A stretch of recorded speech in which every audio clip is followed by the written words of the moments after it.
Assalamualaikum warahmatullahi wabarakatuh. Bismillahirrahmanirrahim. Alhamdulillahirabbil alamin. Alhamdulillahilladzi rafa'a 'ala ta'ati bi fadlihi wa khafada 'ala al-ma'siyati wal ghaflati bi adlihi wassalatu wassalamu ala asyrofil anbiya'i wal mursalin wa ala alihi wa sahbihi ajma'in amma ba'da. Pemirsa Lim Media yang kami cintai, alhamdulillah kita bisa berjumpa pada perjumpaan pada kali hari ini, yakni ingin membahas tentang kerusakan-kerusakan yang ada di bumi.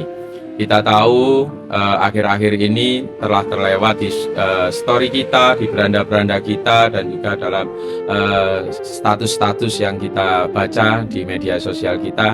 Sangat miris sekali bagaimana bencana-bencana yang ada di wilayah Aceh, Sumatera Utara, Sumatera Barat sangat menyayat hati, sehingga menarik kita untuk bagaimana bisa berempati.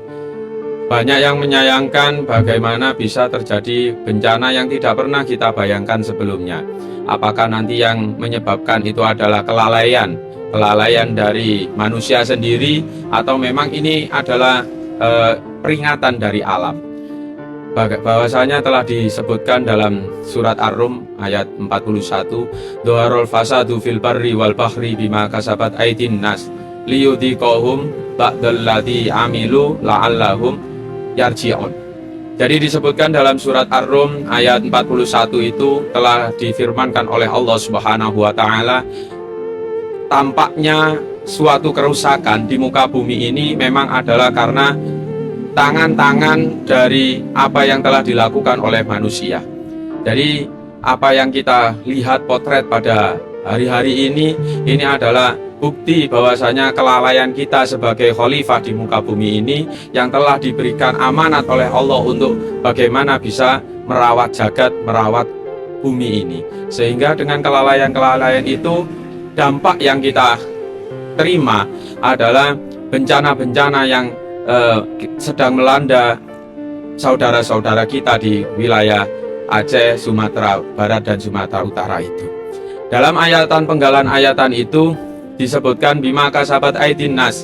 Memang murni, bukan kemudian kita menyalahkan, oh ini adalah takdir Allah, ini adalah sudah ditakdirkan oleh Allah, sudah disuratkan oleh Allah, merupakan qadarullah dan yang lain. Tapi kita harus introspeksi, apakah itu memang benar-benar murni takdir Allah, atau memang ada campur tangan yang merusak di dalamnya.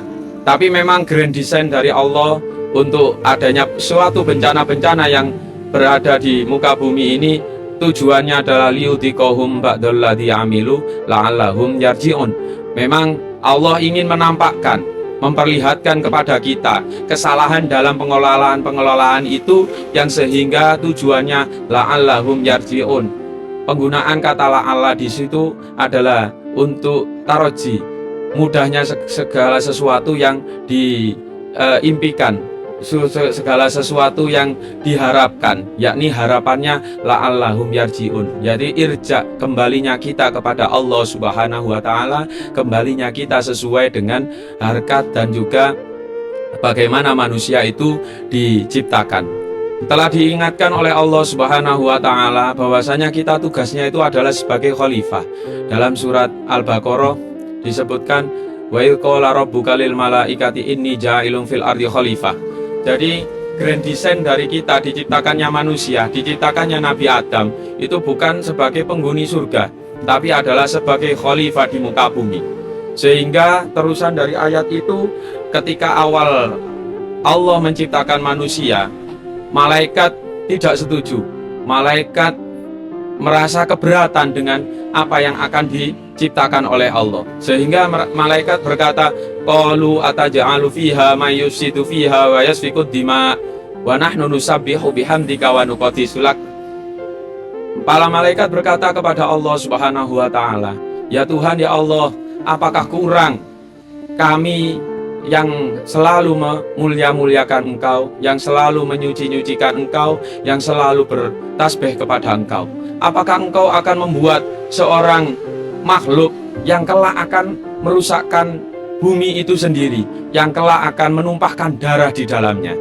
Jadi dalam potret percakapan Allah dengan malaikat ini membuktikan bahwasanya Allah begitu begitu percaya dengan makhluk yang namanya manusia, begitu percaya dengan makhluk yang namanya Adam, yang kelak akan menjadi khalifah di muka bumi. Jadi adanya Adam diciptakan bukan untuk sebagai penduduk surga, tapi bagaimana untuk merawat bumi. Lah kita sebagai anak turunnya ini seharusnya mengingat itu, bagaimana tugas utama kita sebagai khalifah di muka bumi ini. Dari apa yang disampaikan oleh malaikat, ini mencerminkan suatu antara hubungan antara Khalik dan juga makhluk. Begitu indahnya Allah mencontohkan hubungan antara Khalik dan makhluk, mengajarkan kita bagaimana perlunya suatu musyawarah, bagaimana perlunya kita adanya berdiskusi. Walaupun Allah Maha tahu, walaupun Allah sudah tahu skenario besarnya, sehingga di akhir firman-Nya dalam ayat tersebut, qala inni a'lamu ma la ta'lamun. Jadi walaupun endingnya Allah itu mengatakan aku lebih mengetahui dari apa yang tidak engkau ketahui, tapi Allah tetap melaksanakan diskusi itu agar ingin menarik bagaimana malaikat bereaksi tentang terciptanya manusia. Jadi akhirnya Allah mencontohkan kepada kita sebagai seorang pimpinan, sebagai seorang khalik, itu juga butuh argumen-argumen. Tapi dalam artian butuhnya dalam tanda kutip, Allah tidak membutuhkan itu. Jadi butuh tapi tidak membutuhkan, karena memang Allah memang Maha tahu dan tidak maha tidak membutuhkan kepada yang lain. Tapi kita kembali dalam tema pada siang hari ini, yakni adalah kerusakan yang ada di bumi ini. Kita harus bagaimana kita kembali kepada Allah, la'allahum yarji'un, itu kita bisa kembali kepada Allah dengan memang benar-benar kembali, agar kita sesuai dengan fitrah dari penciptaan kita adalah menjadi khalifah di muka bumi ini. Maka harus kita sadari kerusakan-kerusakan yang ada, ketimpangan-ketimpangan yang ada, ketidakberesan kita dalam dunia ini, itu adalah semata-mata dalam kesalahan kita, dan juga harus segera dievaluasi mana yang perlu untuk diperbaiki, mana yang nanti harus semakin baik dan semakin baik.